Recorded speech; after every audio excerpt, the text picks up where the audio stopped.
प्रीतम आन मिलो, प्रीतम आन मिलो, दुखिया जिया बुलाए, प्रीतम आन मिलो, प्रीतम आन मिलो, प्रीतम आन मिलो, दुखिया जिया बुलाए, प्रीतम आन मिलो, प्रीतम आन मिलो, रात अंधेरी आई बालमा, रात अंधेरी आई बालमा, मन मोरा घबराए हैं, दूर पेड़ पर बैठा पंछी, ये ही रट न लगाए हैं, आन मिलो, प्रीतम आन मिलो, प्रीतम आन मिलो, प्रीतम आन मिलो।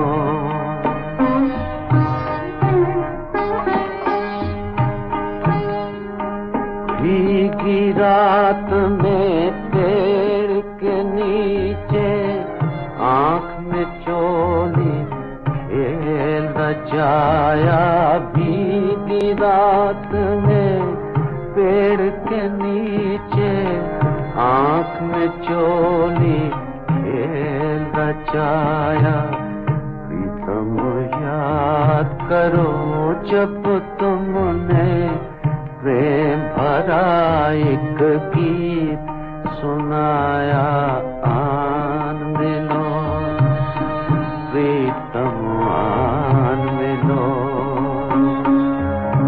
प्रीतम आन मिलो, प्रीतम आन मिलो।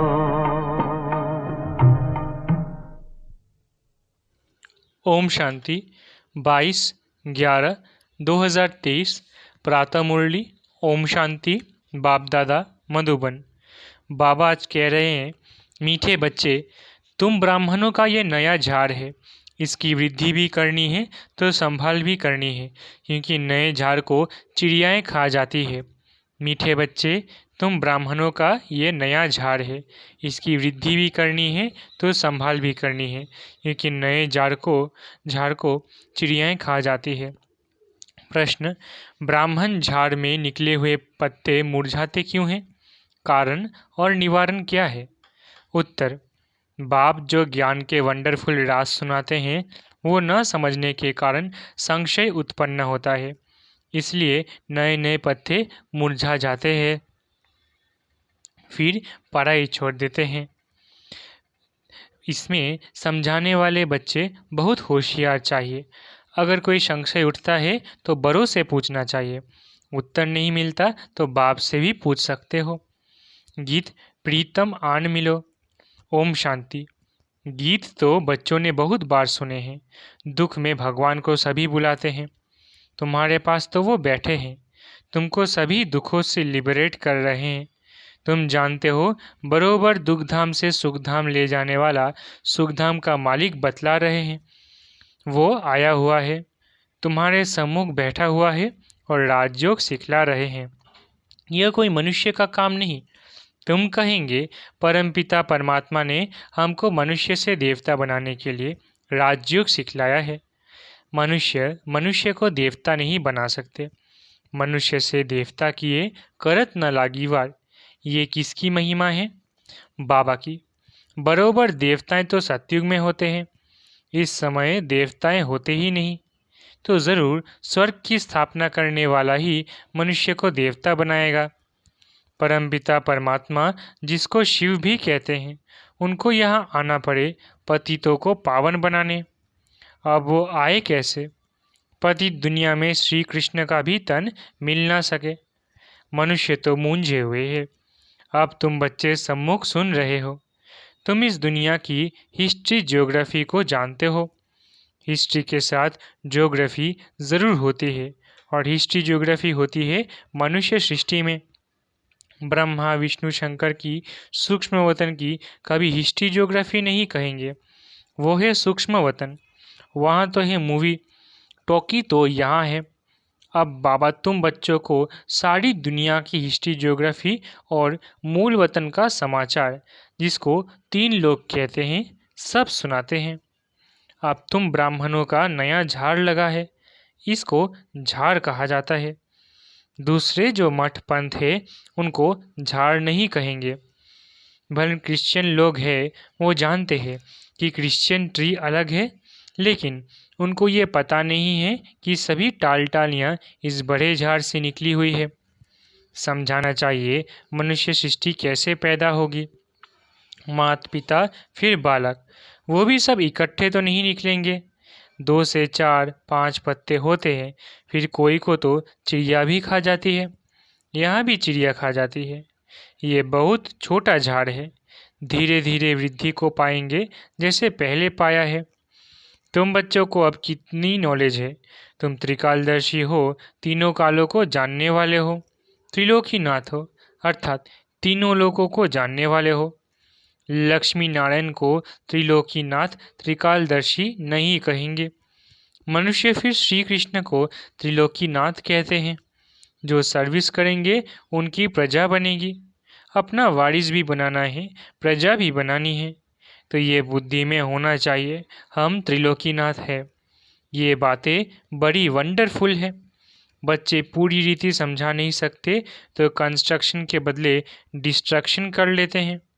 निकले हुए पत्तों को भी मुरझा देते हैं, संशय बुद्धि बना देते हैं, फिर पढ़ाई को छोड़ देते हैं। हम कहेंगे कल पहले भी ऐसा हुआ था, बीती सो बीती देखो। अब तुम बच्चे सारे सृष्टि के आदि मध्य अंत को जान गए हो, हिस्ट्री और ज्योग्राफी जानते हो। बाकी मनुष्य बातें तो बहुत बनाते हैं ना, क्या क्या लिखते हैं, कैसे नाटक बनाते हैं। भारत में बहुतों को अवतार मानते हैं। भारत ने ही अपना बेड़ा गर्क किया है। अब तुम बच्चे खास भारत को, आम दुनिया को सैल्वेज करते हो। ये दुनिया का चक्र फिरता है।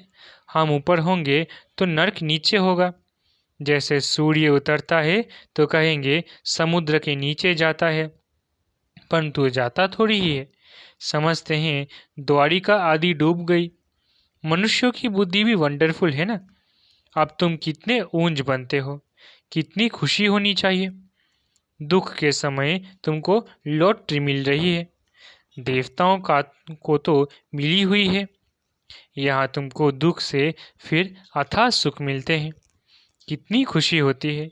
भविष्य 21 जन्मों के लिए हम स्वर्ग के मालिक बनेंगे।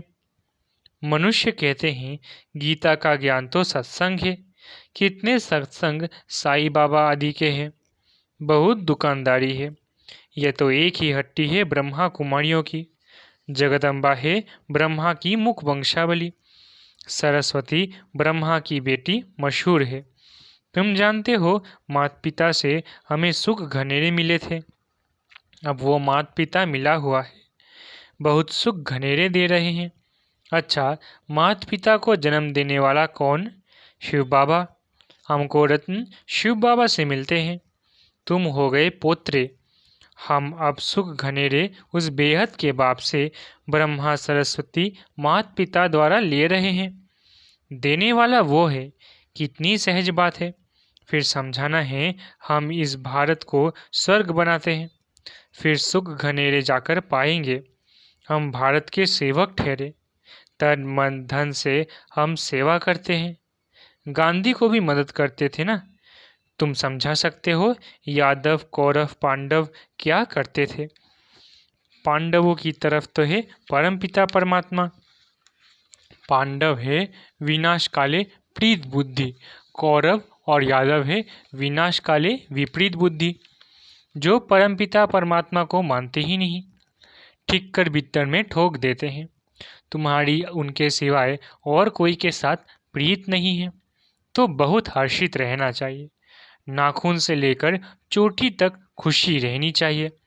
बच्चे तो बहुत है ना, तुम माता पिता द्वारा सुनते हो तो तुमको खुशी होती है। सारी सृष्टि में हमारे जैसा सौभाग्यशाली कोई हो नहीं सकता। हमारे में भी कोई पद्मापदम भाग्यशाली, कोई सौभाग्यशाली, कोई भाग्यशाली और कोई दुर्भाग्यशाली भी है। जो आश्चर्यवंत भागंती हो जाते हैं उनको कहेंगे महान दुर्भाग्यशाली। कोई ना कोई कारण से बाप को फारकती दे देते हैं। बाप तो बहुत मीठा है, समझते हैं शिक्षा दूं तो कहाँ फारकती ना दे देवे। समझाते हैं तुम विकार में जाकर कुल का नाम बदनाम करते हो। अगर नाम बदनाम करेंगे तो बहुत सजाएं खानी पड़ेंगी। उसे कहा जाएगा सदगुरु का निंदक। उन्होंने फिर अपने लौकिक गुरु के लिए समझ लिया है। अबलाओं को पुरुष भी डराते हैं। अमरनाथ बाबा अभी तुमको अमर कथा सुना रहे हैं। बाबा कहते हैं मैं तो टीचर सर्वेंट हूँ ना, टीचर के पाँव धोकर पीते हैं क्या? बच्चे जो मालिक बनने वाले हैं क्या हम उनसे पाँव धुलाऊं? नहीं, गाया भी जाते हैं निराकार निरहंकारी। ये भी अर्थात ब्रह्मा भी उनके संग में निरहंकारी बन गया है। अबलाओं पर अत्याचार भी गाया हुआ है। कल पहले भी अत्याचार हुए थे। रक्त की नदियाँ बहेंगी, पाप का घड़ा भरेगा। अभी तुम योग बल से बेहद की बादशाही लेते हो। तुम जानते हो हम बाप से अटल अखंड बादशाही लेते हैं। हम तो सूर्यवंशी बनेंगे। हाँ, इसमें भी हिम्मत चाहिए। अपना मुंह देखते रहो, हमारे में कोई विकार तो नहीं है। कोई भी बात न समझो तो बड़ों से पूछो, अपना संशय मिटाओ। अगर ब्राह्मणी संशय मिटा नहीं सकती तो फिर बाबा से पूछो। अभी तुम बच्चों को बहुत कुछ बातें समझने की है। जहाँ तक जिएंगे बाबा समझाते रहेंगे। बोलो, अभी तो हम पढ़ रहे हैं, बाबा से हम पूछेंगे, या तो बोलो ये बातें अब तक बाबा ने समझाई नहीं है, आगे चलकर समझाएंगे फिर पूछना। बहुत पॉइंट्स निकलती रहती है। कोई कहेंगे लड़ाई का क्या होगा, बाबा त्रिकालदर्शी है, समझा सकते हैं, परंतु अभी तो बाबा ने बतलाया नहीं है। अर्जी हमारी, मर्जी उनकी, अपने को छुड़ा लेना चाहिए। गार्डन में बाबा ने बच्चों से प्रश्न पूछा कि बाबा है ज्ञान का सागर, तो ज़रूर वो ज्ञान डांस करता होगा। अच्छा, जबकि भक्ति मार्ग में शिव बाबा सबकी मनोकामनाएं पूरी करने का पाठ बजाते हैं, तो उस समय उनको ये संकल्प होगा कि हमको भारत में संगम पर जाकर बच्चों को ये राजयोग सिखलाना है, स्वर्ग का मालिक बनाना है। ये संकल्प उठेगा और जब आने का समय होगा तब संकल्प उठेगा। विचार है ये संकल्प नहीं होगा। भले उसमें ज्ञान मर्ज है, परंतु इमर्ज तब होता है जब आने का समय होता है। ऐसे तो हमारे में भी 84 जन्मों का पार्ट मर्ज है ना। गाया भी जाता है भगवान को नई सृष्टि रचने का संकल्प उठा, सो तो जब समय होगा तब संकल्प चलेगा। वो भी ड्रामा में बंधायमान है। ये बहुत गुह्य बातें हैं। अच्छा, मीठे मीठे सिखिलत है बच्चों प्रति माता पिता बाप दादा का याद प्यार और गुड मॉर्निंग। रूहानी बाप की रूहानी बच्चों को नमस्ते। हम रूहानी बच्चों की रूहानी माता पिता बाप दादा को याद प्यार, गुड मॉर्निंग और नमस्ते नमस्ते नमस्ते। शुक्रिया बाबा। रात्रि क्लास 13/1/96। बच्चे जब यहाँ आकर बैठते हैं तो बाप पूछते हैं, बच्चे शिव बाबा को याद करते हो, फिर विश्व की बादशाही को याद करते हो। बेहद के बाप का नाम शिव है, फिर भाषा के कारण अलग अलग नाम रख देते हैं। जैसे बम्बई में बबुलनाथ कहते हैं क्योंकि वह कांटों को फूल बनाते हैं। सतयुग में है फूल, यहाँ सभी है कांटे। तो बाप रूहानी बच्चों से पूछते हैं, बेहद के बाप की याद में कितना समय रहते हो? उनका नाम है शिव कल्याणकारी। तुम जितना याद करेंगे उतना जन्म जन्मांतर के पाप कट जाएंगे। सत्युग में पाप होते ही नहीं। वो है पुण्य आत्माओं की दुनिया, ये है पाप आत्माओं की दुनिया। पाप कराने वाले हैं 5 विकार। सत्युग में रावण होता ही नहीं, यह है सारी दुनिया का दुश्मन। इस समय सारी दुनिया पर रावण का राज्य है, सभी दुखी तमो प्रधान है। तब कहते हैं बच्चों मामे कम याद करो, ये गीता के अक्षर है। बाप खुद कहते हैं देह सहित सभी संबंध छोड़ मामे कम याद करो। पहले पहले तुम सुख के संबंध में थे, फिर रावण के बंधन में आए हो, फिर अभी सुख के संबंध में आना है। अपने को आत्मा समझो और बाप को याद करो। ये शिक्षा बाप संगम युग पर ही देते हैं। बाप खुद कहते हैं मैं परमधाम का रहवासी हूँ, इस शरीर में प्रवेश किया है तुमको समझाने लिए। बाप कहते हैं पवित्र बनने बिगर तुम मेरे पास नहीं आ सकते हो। अब पावन कैसे बनेंगे? सिर्फ मेरे को याद करो। भक्ति मार्ग में भी सिर्फ मेरी पूजा करते, उनको अव्यभिचारी कहते हैं। अभी मैं पतित पावन हूँ, तो तुम मुझे याद करो, तुम्हारे जन्म जन्मांतर के पाप कट जाएंगे। 63 जन्मों के पाप है। सन्यासी कब राजयोग सिखा न सके, बाप ही सिखलाते हैं। वास्तव में ये शास्त्र भक्ति आदि प्रवृत्ति मार्ग वालों के लिए है। सन्यासी तो जंगल में जाकर बैठते हैं और ब्रह्मा को याद करते हैं। अभी बाप कहते हैं सर्व का सद्गति दाता मैं हूँ, इसलिए मुझे याद करो तो तुम ये लक्ष्मी नारायण बनेंगे। एम ऑब्जेक्ट सामने है, जितना पढ़ेंगे पढ़ाएंगे उतना ही ऊंच पद राजधानी में पाएंगे, दैवी राजधानी में पाएंगे। अल्फ है एक बाप, रचना से रचना को वर्षा नहीं मिल सकता। यह है बेहद का बाप, तो बेहद का वर्षा देते हैं। तुम स्वर्ग में सदगति में होंगे, बाकी सभी आत्माएं वापस घर चली जाएंगी। मुक्ति जीवन मुक्ति गति सदगति अक्षर ही है शांति धाम सुख धाम के। बाप की याद बिगर घर जा नहीं सकेंगे। आत्मा को पवित्र जरूर बनना है। यहाँ सभी है नास्तिक, बाप को नहीं जानते। तुम अभी आस्तिक बनते हो। गायन भी है विनाश काले विपरीत बुद्धि विनश्यंती। अभी विनाश काल है ना, चक्र जरूर फिरना है। विनाश काले जिनकी विपरीत बुद्धि है वो है विजयंती। बाप कितना सहज कर सुनाते हैं, परंतु माया रावण भुला देती है। अभी इस पुरानी दुनिया का अंत है, वो है अमरलोक, वहाँ काल होता नहीं। बाप को कहते हैं आओ साथ में हम सभी को ले चलो, तो काल ठहरा ना।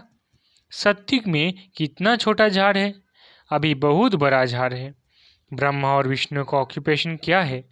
विष्णु को देवता कहते हैं, ब्रह्मा को तो कोई जेवर आदि है नहीं। वहाँ न ब्रह्मा न विष्णु न शंकर है। प्रजापिता ब्रह्मा तो यहाँ है। सूक्ष्म वतन का सिर्फ साक्षात्कार होता है। स्थूल सूक्ष्म मूल है ना। सूक्ष्म वतन में है मूवी, ये समझने की बातें हैं।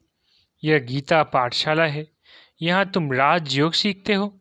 शिव बाबा पढ़ाते हैं तो ज़रूर शिव बाबा ही याद आएंगे ना। अच्छा, रूहानी बच्चों को रूहानी बाप दादा का याद प्यार गुड नाइट। रूहानी बच्चों को रूहानी बाप की नमस्ते। हम रूहानी बच्चों की रूहानी माता पिता बाप दादा को याद प्यार गुड मॉर्निंग और नमस्ते नमस्ते नमस्ते। शुक्रिया बाबा। धारणा के लिए मुख्य सार। पहला, दुख के समय अपार सुखों की जो लॉटरी मिली है, एक बाप से सच्ची प्रीत हुई है, उसका सिमरन कर सदा खुशी में रहना है। दूसरा, बाप दादा समान निराकारी और निरअहंकारी बनना है। हिम्मत रख विकारों पर जीत पानी है। योग बल से बादशाही लेनी है। वरदान, कर्म करते शक्तिशाली स्टेज पर स्थित हो, रूहानी पर्सनैलिटी का अनुभव कराने वाले कर्म योगी भव। वरदान, कर्म करते शक्तिशाली स्टेज पर स्थित हो, रूहानी पर्सनैलिटी का अनुभव कराने वाले कर्मयोगी भव। आप बच्चे सिर्फ कर्म करता नहीं हो, लेकिन योग युक्त होकर कर्म करने वाले कर्मयोगी हो। तो आप द्वारा हर एक को ये अनुभव हो कि ये काम तो हाथ से कर रहे हैं, लेकिन काम करते भी अपनी शक्तिशाली स्टेज पर स्थित है। चाहे साधारण रीति से चल रहे हैं, खड़े हैं, लेकिन रूहानी पर्सनैलिटी का दूर से ही अनुभव हो। जैसे दुनियावी पर्सनैलिटी आकर्षित करती है, ऐसे आपकी रूहानी पर्सनैलिटी, प्योरिटी की पर्सनैलिटी, ज्ञानी व योगी तो आत्मा की पर्सनैलिटी स्वतः आकर्षित करेगी। स्लोगन: सही राह पर चलने वाले तथा सबको सही राह दिखाने वाले सच्चे सच्चे लाइट हाउस है। स्लोगन: सही राह पर चलने वाले तथा सबको सही राह दिखाने वाले सच्चे सच्चे लाइट हाउस है। अच्छा, ओम शांति। शुक्रिया बाबा।